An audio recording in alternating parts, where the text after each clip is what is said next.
जूं सः ॐ भूर्भुवः स्वः। ॐ त्र्यम्बकं यजामहे सुगन्धिं पुष्टिवर्धनम् उर्वारुकमिव बन्धनान् मृत्योर्मुक्षीयमामृतात्। नमस्कार साथियों, मैं आचार्य अमित उस्मान आपका स्वागत करता हूँ मेरे इस वीडियो चैनल जिसका नाम है ज्योतिष दृष्टि। मित्रों, आपका अपार स्नेह प्रेम पाकर के मन गदगद हो जाता है और मेरा मन भी करता है कि अनेक प्रकार की वार्तालाप जो कि नए नए सामाजिक परिवेश में चल रही हैं उनके साथ आपके साथ सम्मिलित हो जाएं। देखो, जीवन निरंतर परिवर्तनशील है। जो कल बीता वो आज फिर आने की संभावना कम है, इसलिए पल जो बीत गया है उसके साथ में शिक्षा लीजिए। वो कहते हैं ना कि वर्तमान में जियो और भविष्य के लिए सोचो, लेकिन जो पास्ट हो चुका है, जो बीत चुका है, उससे आप शिक्षा लो। जैसे आप शिक्षा ग्रहण करोगे आपका जीवन उन्नत होता चला जाएगा। क्योंकि कई बार बार हम गलतियां करते हैं, लेकिन उन गलतियों से सीखते नहीं। एक बार दो बार भगवान कृष्ण ने 99 गलतियां जो है शिशुपाल की माफ कर दी और जैसे कहा कि 100 गलती पूरी होकर हो जाएगी तो मैं आपका वध कर दूंगा। आपने कथाएं तो सुनी होगी, भगवान ने 199 गलतियों तक उनको माफ करते रहे, लेकिन जैसे ही 100 पूरे होकर 101 गलती की भगवान के सुदर्शन चक्र के द्वारा, यही जीवन का भी अंत है। हम अनेक गलतियां करते रहते हैं, सीख जाएगा, समझ जाएगा, बता जाएगा, ऐसे जीवन को सोच के चलते हैं। लेकिन ध्यान दीजिएगा, बार बार गलती करने वाला मनुष्य दुर्गति को प्राप्त होता है। इसलिए इन जो बीता हुआ है उससे सीख अपने जीवन में बनाइए और भविष्य के बारे में नया चिंतन कीजिए, लेकिन वर्तमान को खराब मत कीजिए। वर्तमान को बीते हुए कल और भविष्य के साथ में जोड़ करके चलोगे तो जीवन आपका दुखमय होगा, कष्टमय होगा। सोचते रहोगे क्या होगा, कैसे होगा। निरंतर कर्म करते रहो, इसीलिए कहा कर्मण्येव बाधिकारस्तमा फलेषु कदाचन। हे पार्थ, तुम कर्म कर, तुम्हारा काम है कर्म करना, फल की चिंता मत करो, फल तो उस परमात्मा ने देना है। ऐसी सोच यदि आपने जीवन में बना ली तो आप उन्नति के मार्ग में प्रगति करते चले जाओ और यही जीवन का एक सच्चा मूल है। इसी मूल के साथ में पकड़ करके आप अपार वटवृक्ष की तरह फैल जाते हैं। मित्रों, आइए साप्ताहिक फलादेश में चलते हैं। मेष राशि वालों के लिए सप्ताह बहुत ठीक तो नहीं कहा जा सकता। शारीरिक मानसिक कष्ट उनके जीवन में चल रहा है। औषधि के द्वारा अपने शरीर को ठीक कीजिए, विचार अपने आप सफल होते चले जाएंगे। इस सप्ताह में मेष राशि वालों ने करना क्या है? माँ भगवती जगदम्बिका का ध्यान करें।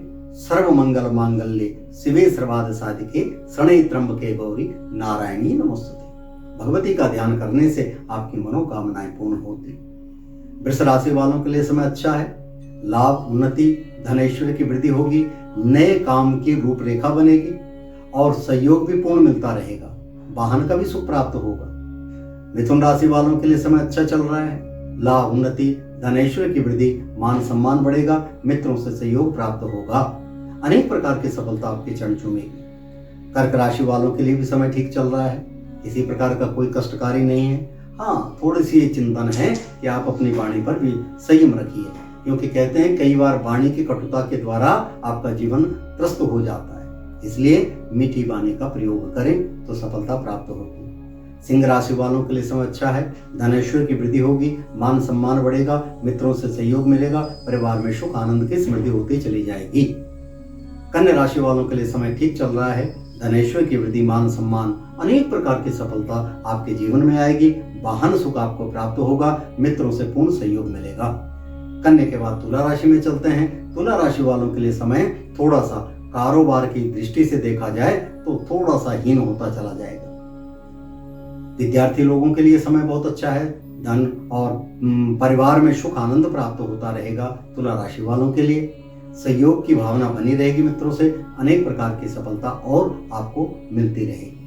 तुला के बाद चलते हैं वृश्चिक राशि में। वृश्चिक राशि वालों के लिए समय ज्यादा अच्छा नहीं कहा गया है। कष्ट रहेगा, शारीरिक मानसिक कष्ट रहेगा, अर्थ की व्यवस्था में भी थोड़ा बहुत उतार चढ़ाव बना रहेगा। इसलिए सप्ताह के अंतर्गत गौ सेवा कीजिए, भगवान गौ माता की कृपा से आपके कष्टों का निवारण होता चला जाएगा। धनु राशि वालों के लिए समय अच्छा है, धन ऐश्वर्य की वृद्धि होगी, मान सम्मान में वृद्धि होगी, परिवार में सुख आनंद मिलेगा और जो आपने कार्य सोचा वह कार्य में संपन्नता परिपूर्णता आती चली जाएगी। इस सप्ताह धनु राशि वालों ने करना क्या है, यदि पीला दान करें वीरवार के दिन तो बड़ा लाभ मिलेगा।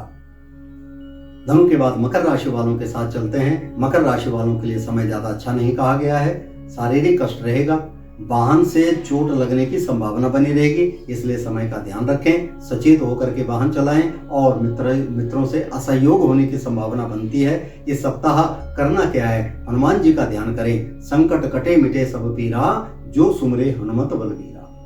निरंतर सप्ताह के अंतर्गत हनुमान चालीसा का पठन करें, भगवान की कृपा से, बजरंग की कृपा से आपके संकटों का निवारण होता चला जाएगा। कुंभ राशि वालों के लिए समय अच्छा है, धनेश्वर की वृद्धि होगी, मान सम्मान बढ़ेगा, मित्रों से सहयोग मिलेगा, परिवार में सुख आनंद की समृद्धि बनी रहेगी।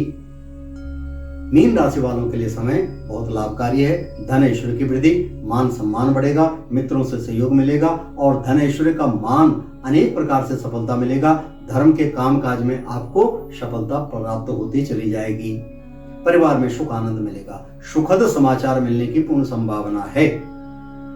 इस सप्ताह इन 12 राशियों वालों ने करना क्या है, यदि आप करना चाहते हो इस सप्ताह कहीं पर अन्न का दान करें, जल का दान करें, वस्त्रों का दान करें तो बड़ी सफलता प्राप्त होगी। मित्रों, इन छोटे छोटे दान पुण्य के करने से अनेक प्रकार के सफलताएं आपके जीवन में आती चली जाती हैं, जिससे आपका जीवन सुखमय आनंदमय बनता चला जाता है। इन्हीं शब्दों के साथ, इन्हीं विचारों के साथ मैं अपनी वाणी को विराम देता हूँ। नए विचारों के साथ आपके समक्ष आऊंगा, तब तक के लिए नमस्कार।